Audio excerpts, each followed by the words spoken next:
Hi all. Today we discuss some application of yesterday's classification of determinant function and linear alternating function. In this section, we will prove the famous theorem if A belongs to M and K. We have already seen that for any n-linear alternating function, d of A can be written as determinant of A times this d of I. I is the n by n identity matrix, and determinant of A is unique. We have discussed that.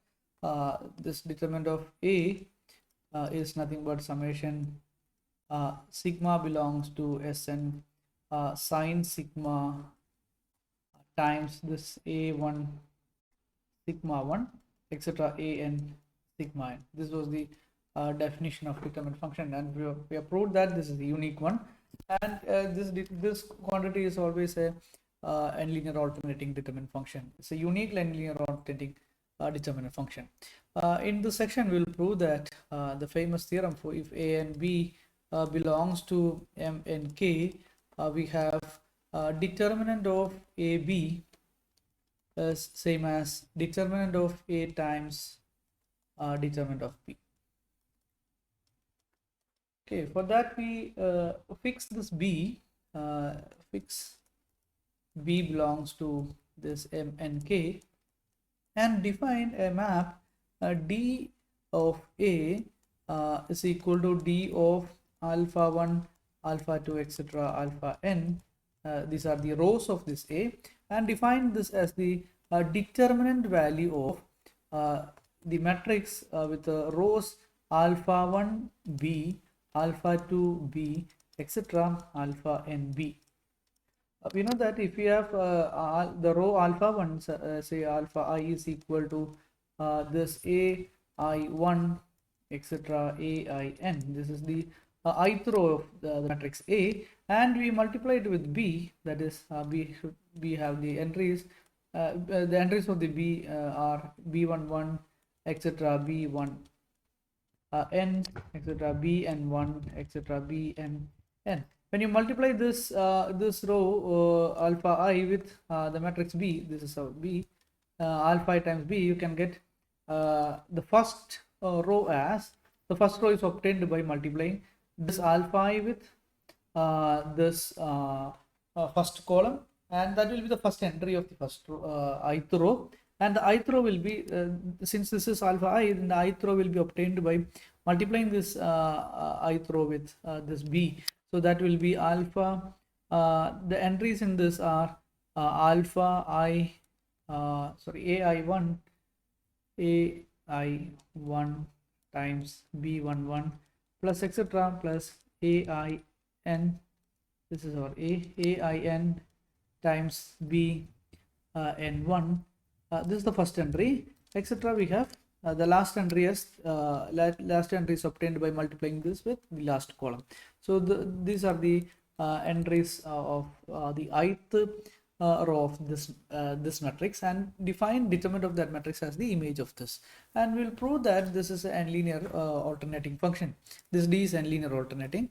For that we write, in order to prove this n linear, then we fix the ith row and replace that by ith row by C times alpha I plus alpha I prime. So we will prove that D of this alpha 1 etc. the ith row can be written as alpha I plus alpha I prime alpha I plus 1 plus etc. alpha n. This is equal, we will prove that this is same as D of alpha 1 alpha C times D of alpha 1 alpha 2 etc. alpha I etc. alpha n plus D of alpha 1 etc. alpha I prime alpha I plus 1 plus comma etc. alpha n. So this is, by definition, this is the determinant of alpha 1b etc. C alpha I plus alpha I prime times B comma etc. alpha n. This is equal to, since this dit of this is a n linear alternating determinant function, so we can split, or we can use the linearity of this determinant function in the ith row of this matrix. So that is same as C times determinant of alpha 1 B etc. alpha I b by multiplying this with b, etc. alpha n, plus determinant of alpha 1 b, etc. alpha I prime b, etc. alpha n. Okay, so this is equal to c times d of alpha 1 b, d of this is nothing but alpha 1, alpha 2, etc. alpha n. So we write this is same as alpha 1, etc. alpha I, etc. alpha n, and plus this is d of alpha 1, etc. alpha I prime, etc. alpha n. So with this shows that d is a n-linear function. Next we will prove this d is a alternating function. To prove this alternating function, we will prove that if a matrix has two equal rows, then the image will the d value is 0. Okay, that is enough to show that this d is alternating. For that, we assume alpha I is equal to alpha j. Since this alpha is equal to alpha j implies alpha I b equal to alpha j b, therefore d of alpha 1, etc. alpha I, etc. alpha j, etc. Alpha n is equal to determinant of, by definition this is determinant of alpha 1b, etc. alpha ib, etc. alpha jb, etc. alpha nb.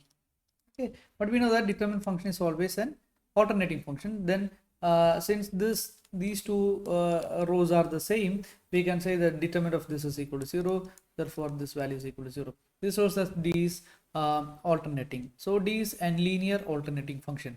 Now we use the classification. For any n-linear alternating function, we write d of a as d of determinant of a into this is same as determinant of a times d of in. In is the identity matrix. Okay, by definition this what is d of a? D of a, we have defined d of a as determinant of this. So this is, we write this is equal to determinant of a times this determinant of in can be written as determinant of I b, that is equal to dit a into dit b. Okay, now you write this determinant of d of a is equal to determinant of a into b. So this shows that this is because we have already discussed what is the determinant of d of a. D of a is determinant of alpha 1 b, etc. alpha n b. So this is nothing but determinant of ab.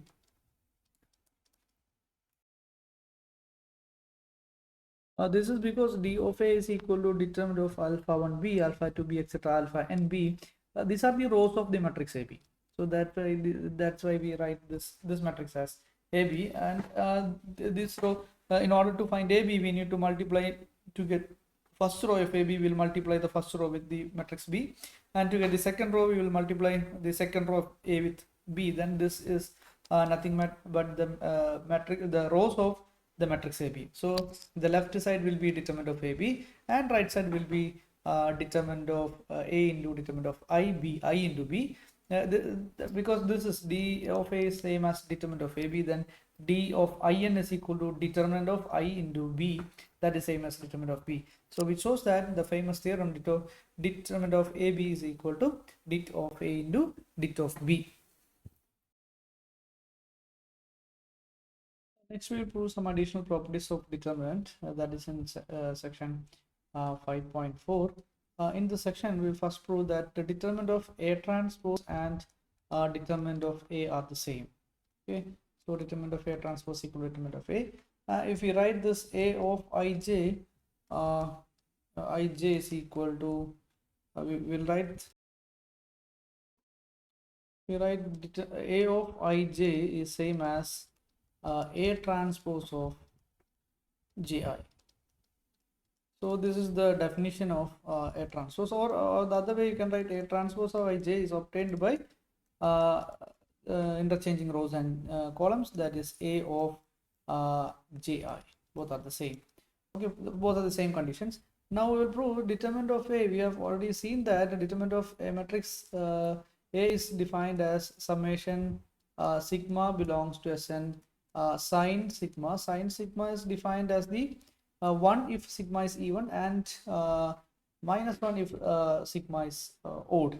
So this times a1 sigma 1 etc a n sigma n. So this is the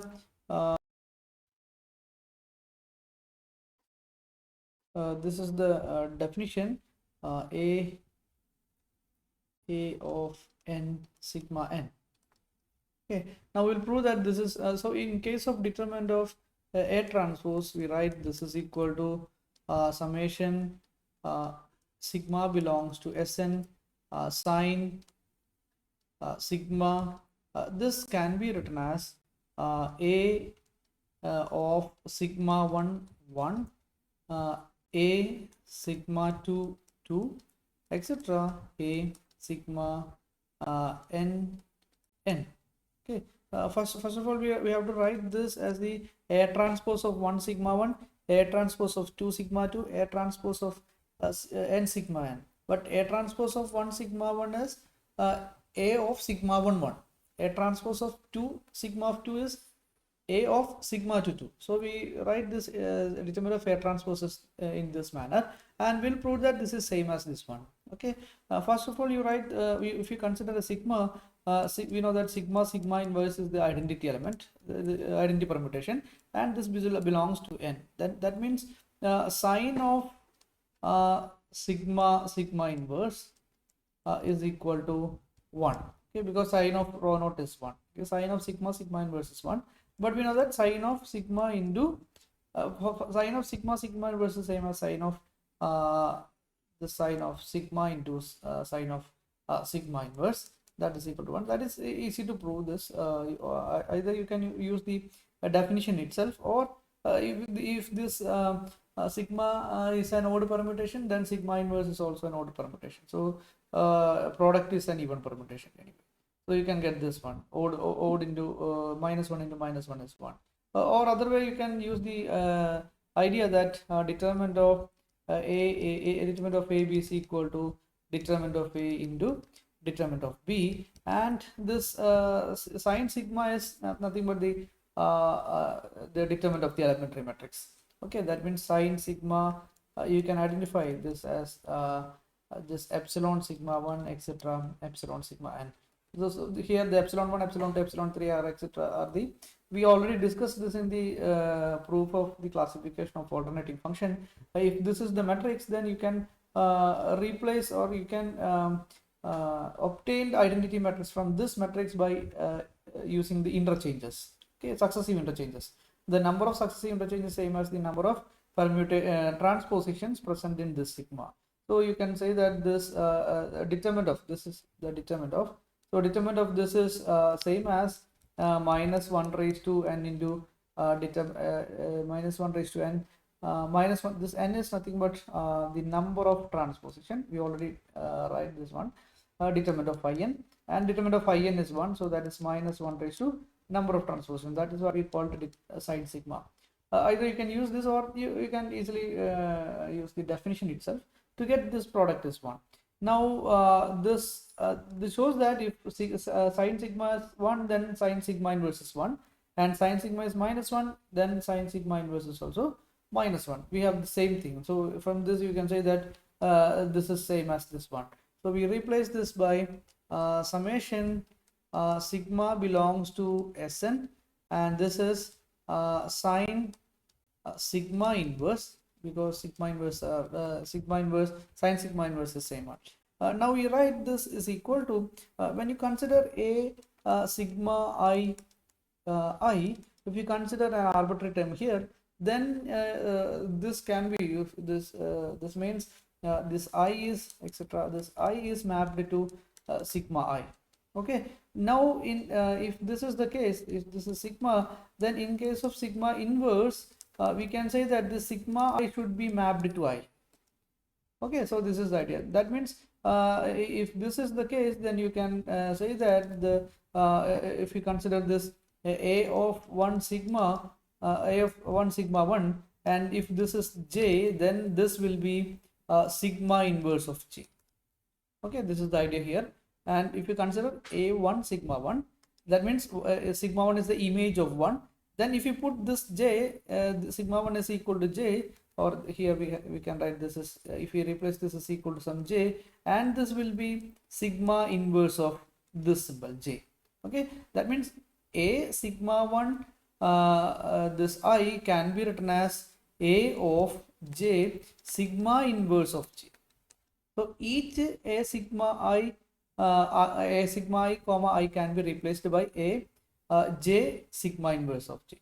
Okay, so we rewrite this expression as if we replace this by sigma 1 by some k1 sigma inverse of k1, k2 sigma inverse of k2, and so on. So we write one of the k1, k2, etc. Should be 1. Then we write this is 1 sigma inverse of 1, etc. 1 sigma n sigma inverse of this is times, and a of n sigma inverse of n. Okay, so if you vary a sigma and sigma belongs to Sn and all this, we can get the same sum when you replace the sigma by sigma inverse. So sigma inverse belongs to Sn sine sigma inverse times a1 sigma inverse 1, etc. a n sigma inverse n. These quantities are same when you take because if you replace this sigma, if you vary the sigma belongs to Sn and take all sigma inverse, the same as if you vary sigma inverse and take sigma. Okay, so that is same as set of all sigma belongs to Sn. If you replace this by some gamma or any other quantity, then that is same as sine sigma a. So this is sine sigma. This is sine sigma times a1 sigma 1, etc. a n sigma n. So this is nothing but determinant of A. So this proves that a determinant of A transpose is same as determinant of A.